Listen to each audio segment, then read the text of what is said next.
Welcome, deep divers. Ever have that feeling? Yeah. That weird sense that the world is just, well, proving you right about something you already believe. Oh, definitely. Like, you think you're going to have a bad day, and then suddenly, boom, spilled coffee, traffic jam. Yep, classic case. Your brain's already looking for it. Exactly. It's Yeah. like, it has this, I don't know, internal search engine, just constantly finding evidence for what you already think, whether it's about yourself or, other people or just how things are. So if you wake up absolutely convinced deep down that you're, say, destined to fail at that presentation. Your brain goes into overdrive finding proof. Every slight hesitation, every slightly confused look from the audience. Becomes Exhibit A, right? See, I knew it! I'm bombing. Precisely. Well, that, everyone, is what we're diving into today. Confirmation bias. It's the subtle, but honestly incredibly powerful tendency our brains have. We seek out, we favor, we remember information that confirms what we already believe. And the scary part, a lot of the time, we don't even realize we're doing it. It's largely unconscious. Right. It's not about being deliberately stubborn, necessarily. It's more like a default setting, a deep mental habit. So our mission today is, well, to shine a big spotlight on this pattern. Not to make anyone feel bad, we all do it. Absolutely, it's human. But to give you some real practical tools, we want to help you become, let's say, a more objective scientist of your own life.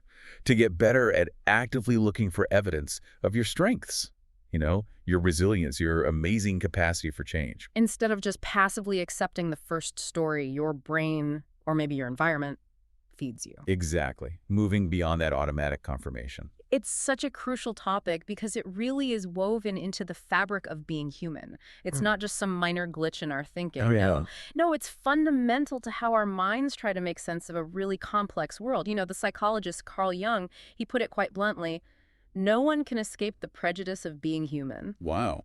That's Yeah. quite a statement. It is, and this bias highlights a really interesting paradox.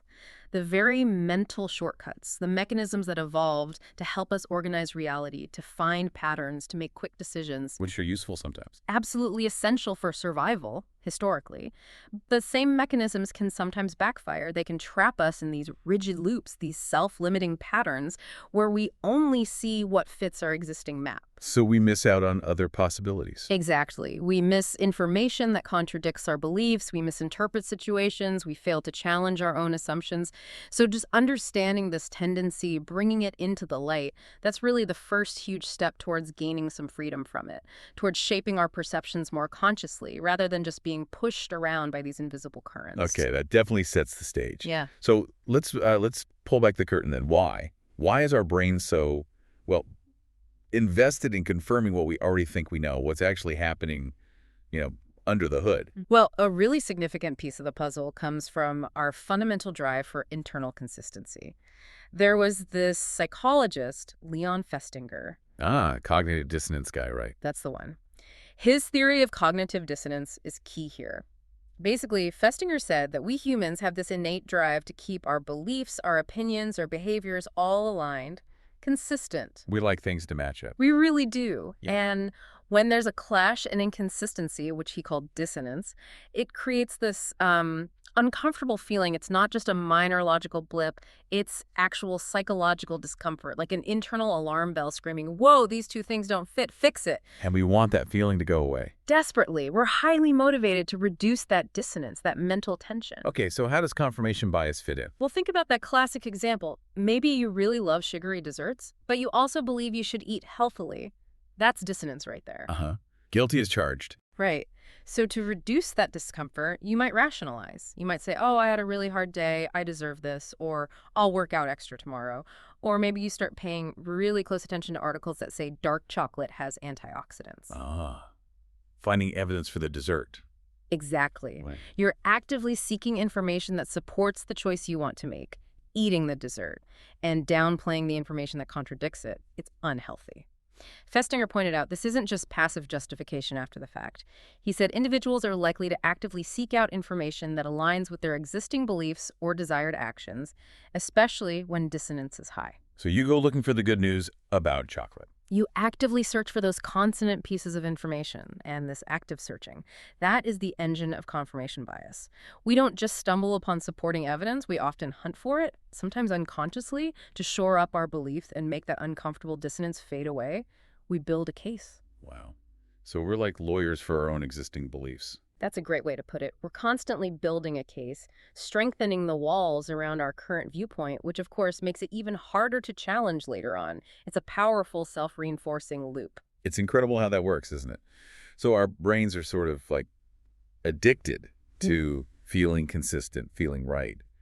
But you mentioned earlier this isn't just about conscious choices like dessert or buying a car. Here's where it gets really interesting. Yeah. You said the unconscious mind is involved, like shaping things behind the scenes. Oh, absolutely. This goes much deeper than just conscious rationalization. C.G. Jung's work, particularly on archetypes and the collective unconscious, gives us some really profound insights here. Archetypes, like the hero, the mother. Exactly. Those universal primal patterns or symbolic images that Jung believed reside in our shared human unconscious. He argued that our psyche doesn't just passively receive information from the world, it actively molds this empirical world in accordance with its own psychic assumptions. Molds the world. Think of these archetypes as powerful lenses. If someone, maybe through early experiences, has a strongly activated, say, orphan or victim archetype, their psyche might unconsciously filter their experiences through that lens. They might consistently notice instances of being overlooked, abandoned, or treated unfairly, while genuinely missing or downplaying experiences of support or success.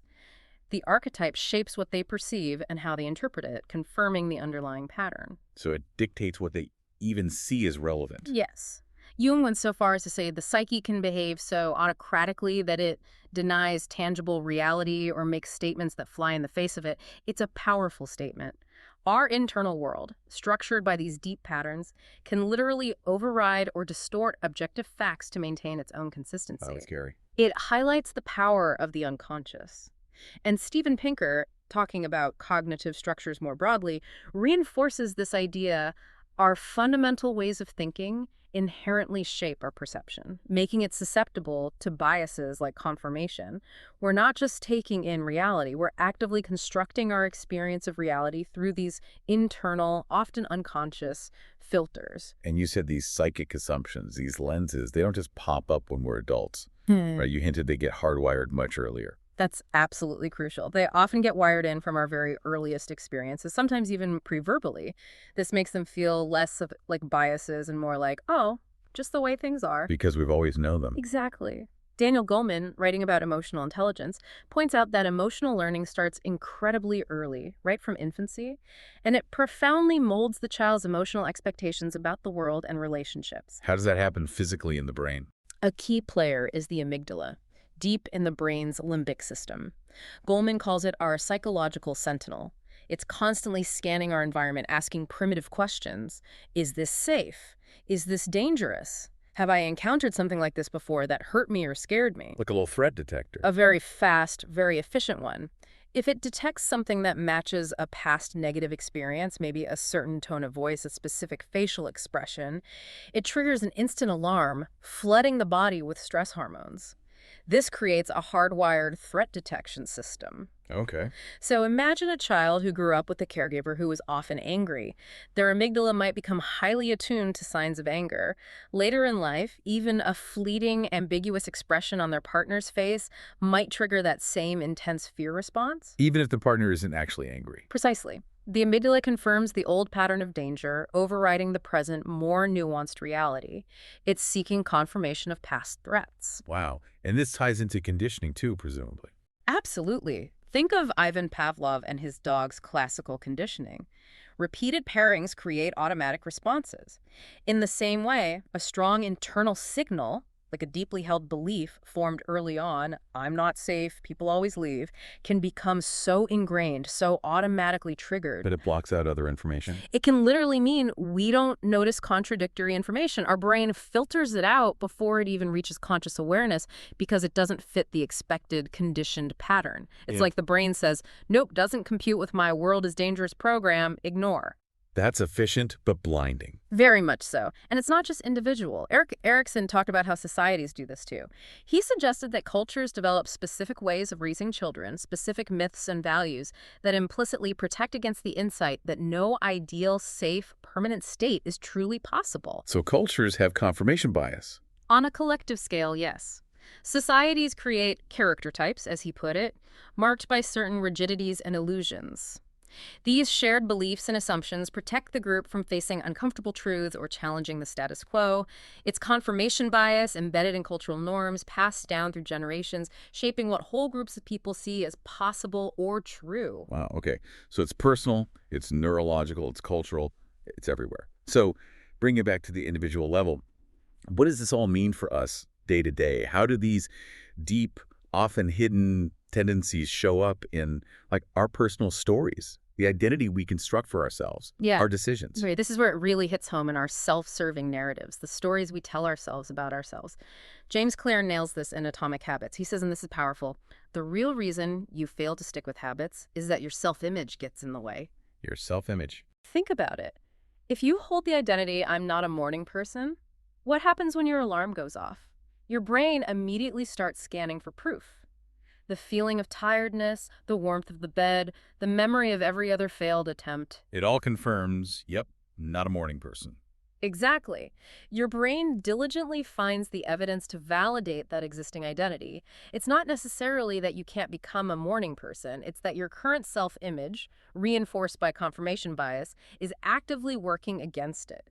Clear argues that real change requires consciously editing your beliefs and upgrading and expanding your identity. You have to start seeing yourself differently first. Otherwise, you're just fighting your own internal script. Precisely. And this links to something B.F. Skinner talked about in Beyond Freedom and Dignity, the idea of exoneration. Exoneration, like being let off the hook? Sort of. Skinner noted that attributing our behavior to things outside our control, like genetics saying, oh, I'm just naturally bad at math, or I have an addictive personality, it's in my genes, it lets us off the hook.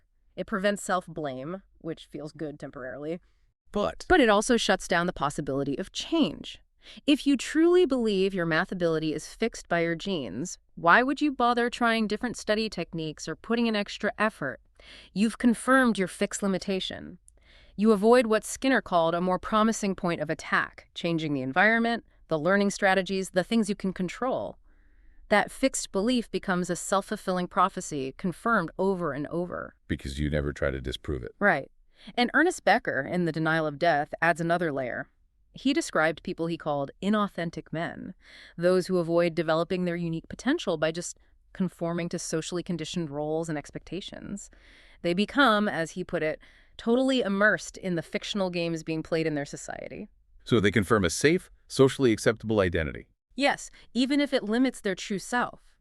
They adopt beliefs and behaviors that fit in, that feel comfortable or reduce anxiety, confirming an identity that aligns with the group, rather than embarking on the harder path of self-discovery and potentially challenging those norms.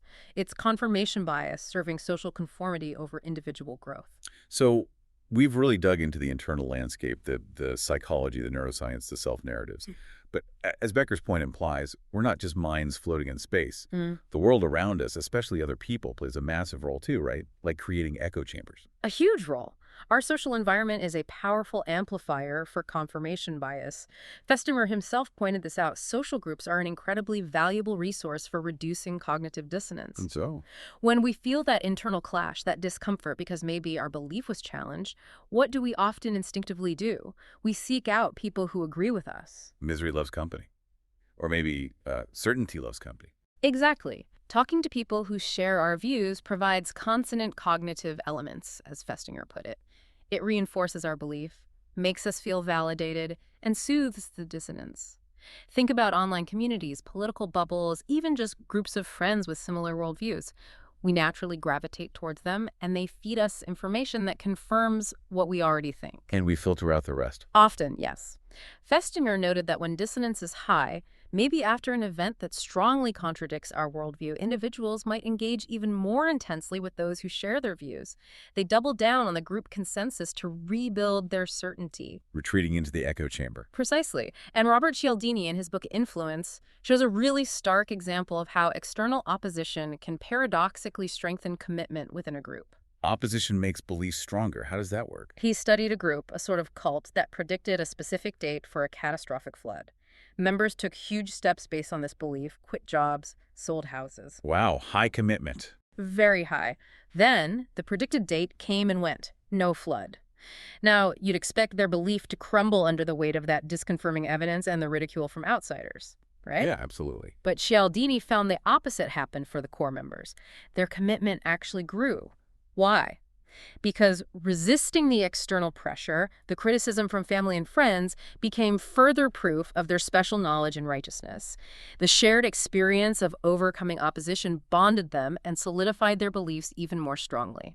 It's a fascinating counterintuitive twist. That is wild. The act of defending the belief reinforces it. Yes. And we see similar dynamics, perhaps less extreme, in Philip Zimbardo's Stanford prison experiment discussed in The Lucifer Effect. The prison experiment. Infamous. Indeed. You take ordinary, psychologically normal students, randomly assign them roles, guard or prisoner, put them in a simulated prison environment. And things went bad fast. Terribly fast. The guards quickly started acting authoritatively, even cruelly, confirming their implicit assumptions about how guards should behave and how prisoners deserve to be treated. The prisoners became passive, distressed, confirming their roles. Zimbardo's point wasn't that these were bad people, it was that the situation, the bad barrel, was incredibly powerful. The situation confirmed the roles. Yes, the environmental cues and assigned roles became powerful confirming forces for behavior and assumptions about the other group. The debriefing stressed it was diagnostic of the power of the situation, not individual pathology. And Jonathan Haidt, in The Righteous Mind, talks about group-mindedness more broadly.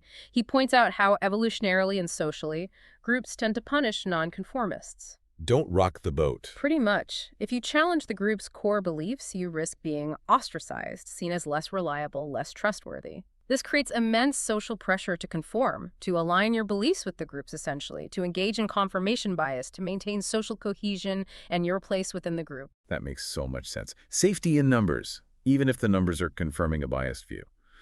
So, okay, external pressure, group dynamics. What's fascinating here is that you mentioned earlier how this even plays out in our closest relationships, right? Confirming insecurities. Yes, this is where attachment theory offers incredibly valuable insights, particularly the work of Amir Levine and Rachel Heller. They talk about the common, often painful dynamic they call the anxious avoidant trap. Anxious avoidant. Tell me more. Okay, so people with an anxious attachment style tend to crave closeness and intimacy, but also have a deep fear of abandonment. They worry their partner doesn't love them enough or might leave. Okay. People with an avoidant attachment style, on the other hand, value independence and self-sufficiency. They often feel uncomfortable with too much closeness and fear being engulfed or controlled in a relationship. Opposites, in a way. Exactly. And here's the trap. These two types are often unconsciously drawn to each other. The anxious person's pursuit for reassurance can trigger the avoidant person's need for space, causing them to withdraw. This withdrawal then triggers the anxious person's fear of abandonment, making them pursue even harder. Oh, wow, a cycle. Classic push-pull cycle. Yeah. And crucially, this dynamic confirms both partners' core fears. The anxious person thinks, see, people always pull away. The avoidant person thinks, see, people are always too demanding. Their relationship pattern becomes living proof of their deepest insecurities. They're basically confirming their own relationship biases with each other. Precisely. And interestingly, common dating advice can sometimes feed right into this. Advice like, play hard to get, don't call first, be mysterious. Yeah, you hear that stuff. While it might seem like a way to maintain power or intrigue, Levine and Heller argue that this kind of behavior will make you seem more attractive to a very particular kind of partner, an avoidant one. Why? Because it fits their comfort zone of distance and pursuit. So if you're anxious but follow that advice, you might attract an avoidant partner who validates your fears, confirming your insecure pattern rather than challenging it. So you end up proving your own worst fears true by following the rules. In a way, yes. And there's another layer. Anxious individuals, because they equate the anxiety of the push-pull with passion, might automatically interpret calmness in the relationship as a lack of attraction. So a stable, secure relationship feels boring. It can, unfortunately. They might miss out on genuinely secure partners because the lack of drama doesn't provide the familiar proof of intense connection, which is actually anxiety. They confirm their belief that true passion requires turbulence. But, and this is key, Levine and Heller stress that knowledge is power. Understanding the pattern is the first step out. Absolutely. Right. Recognizing your own attachment style, understanding these dynamics, the awareness is the crucial first step towards breaking free from these self-confirming traps and consciously choosing partners and behaviors that foster security, not just confirm old fears. Okay, this has been a lot. We've really unpacked how deep this confirmation bias runs in our heads, our history, our culture, our relationships. It feels a bit overwhelming, maybe. It can feel that way because it is pervasive. Right. But we promised solutions. We talked about becoming that objective scientist of your own life. So Mhm. let's pivot. How do we actually do that? How do we start actively challenging this powerful bias instead of just being run by it? Where do we begin? The starting point always is awareness. It sounds simple, but it's profound. James Clear hammers this home in Atomic Habits. The process of behavior change always starts with awareness. You need to be aware of your habits before you can change them. And that goes double for mental habits like confirmation bias. Just noticing when we're doing it. Exactly. Noticing that feeling of, aha, see, I knew it. Noticing when you instinctively reach for information that confirms your opinion. Noticing when you dismiss something just because it doesn't fit. Oliver Sacks provided a really striking, though extreme, example with his patient Dr. P. The man who mistook his wife for a hat. That's the one. Dr. P had visual agnosia. He could see details but couldn't synthesize them into a whole. So what did his brain do? It confabulated. It filled in the gaps with assumptions. Sacks describes him looking at a photo of Sahara dunes and confidently describing a river, a bridge, people, none of which were there. His brain just made it up to fit a landscape schema. Precisely. He was constructing a reality based on his internal expectations, confirming his idea of what should be there. Now, we don't usually do it that drastically, but we do it subtly all the time, filling in blanks about people's intentions, interpreting ambiguous events to fit our narrative, Assuming the worst, maybe, if that's our bias. or assuming the best, if that's our bias. The point is recognizing when our mind is confabulating, filling gaps to maintain a consistent story, rather than truly observing what is. So step one. Yeah. Catch yourself filling in the blanks. What else? Well, related to that is consciously working against our inherent egocentrism. Jean Piaget talked about this in Kids, how young children genuinely struggle to see things from another's perspective. They think everyone sees what they see. Right. And while adults develop that capacity, our default setting is often still pretty egocentric. We assume our interpretation is the interpretation. Overcoming this means actively, consciously trying to take other perspectives, asking, okay, how might someone else see this? What assumptions am I making based purely on my own viewpoint? What information might they have that I don't? Like forcing yourself to wear different glasses. Exactly. It directly counters that automatic confirmation of our own internal narrative as the only valid one. It requires humility and curiosity. Okay, awareness and perspective taking. That leads us to something really powerful you mentioned earlier, the idea of mindset. Here's where it gets really interesting, right? How the way we think about our own abilities can fight confirmation bias. Oh, absolutely. Carol Dweck's work on fixed versus growth mindsets is just revolutionary here. It's a game changer. Remind us of the difference. Sure. A fixed mindset is the belief that your basic qualities, like intelligence or talent, are just fixed traits. You have a certain amount, and that's that. So if you struggle, it means you're just not good enough. Exactly. And this leads, as Dweck says, to utter failure and paralysis when faced with challenges or setbacks. Failure confirms your fixed limitation. See?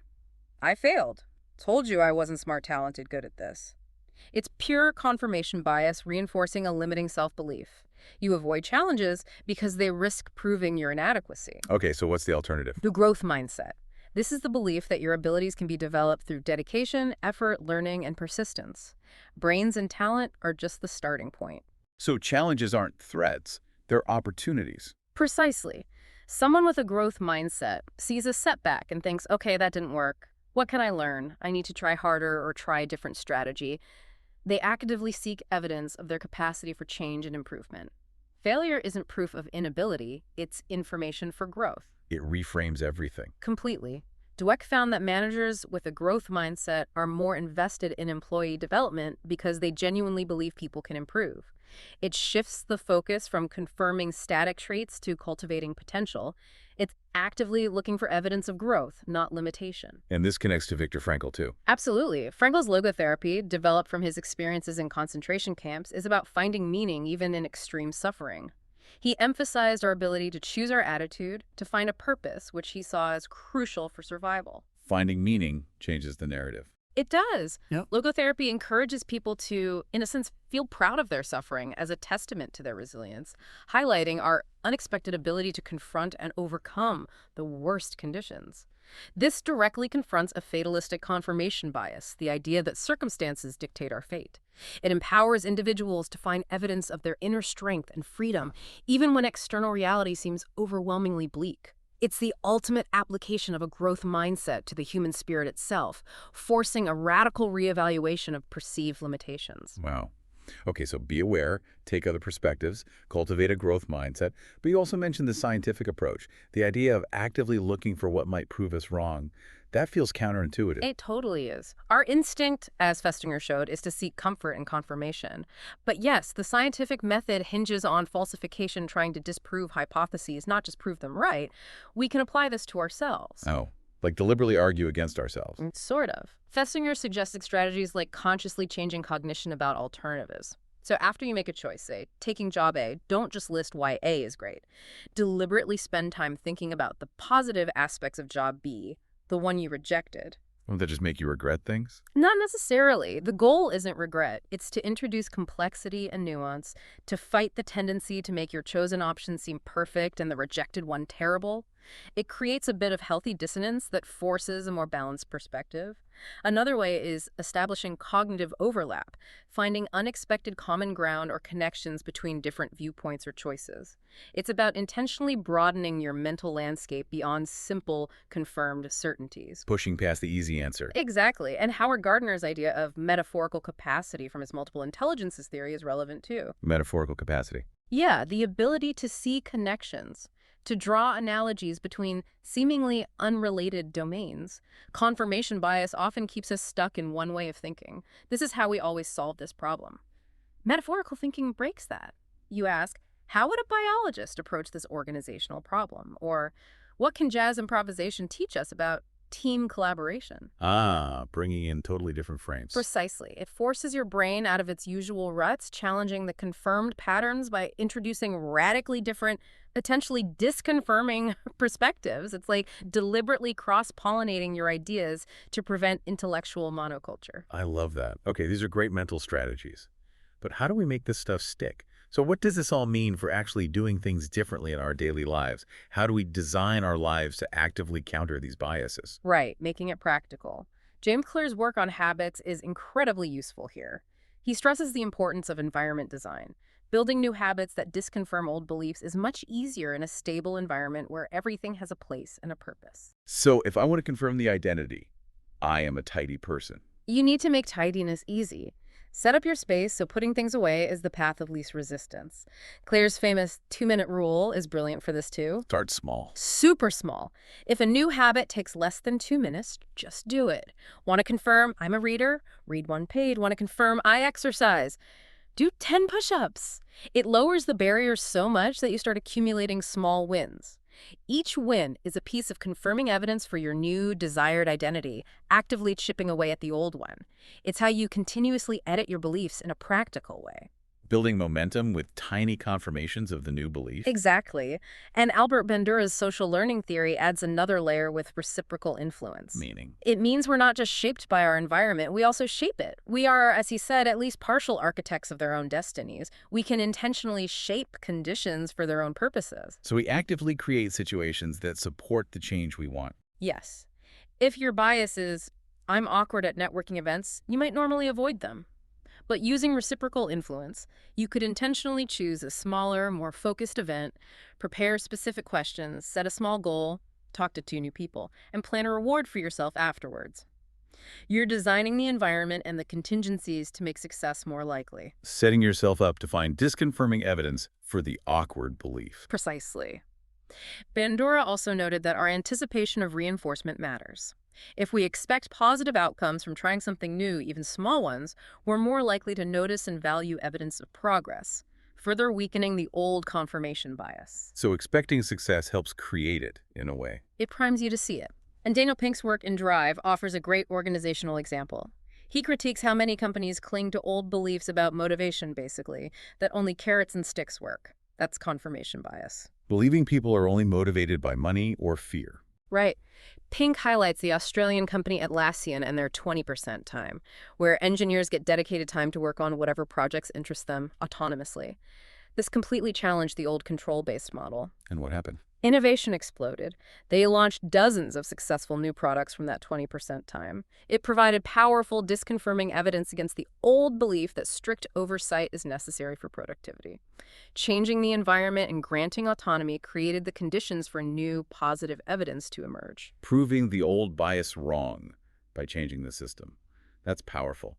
Okay, last area then. How does this apply to our deepest emotional patterns in our connections with others? Empathy and remapping reality. Empathy is fundamental here. It's the direct antidote to the egocentrism that fuels so much confirmation bias. Daniel Goleman talks about emotional literacy programs in schools that teach kids self-awareness, self-discipline, and crucially, empathy. Learning to walk in someone else's shoes. Exactly. When you genuinely try to understand someone else's perspective, their feelings, their motivations, you have to suspend your own judgments and assumptions about them. You move beyond confirming your first impression, that person is lazy and unfriendly, stupid, and open yourself up to a more complex, often disconfirming reality. It builds bridges. It forces you to consider data outside your own bubble. It really does. And for those deeper, perhaps trauma-related patterns, Bessel van der Kolk's work is illuminating. He explains how trauma can lock the body into a state of hypervigilance or numbness. The body keeps the score.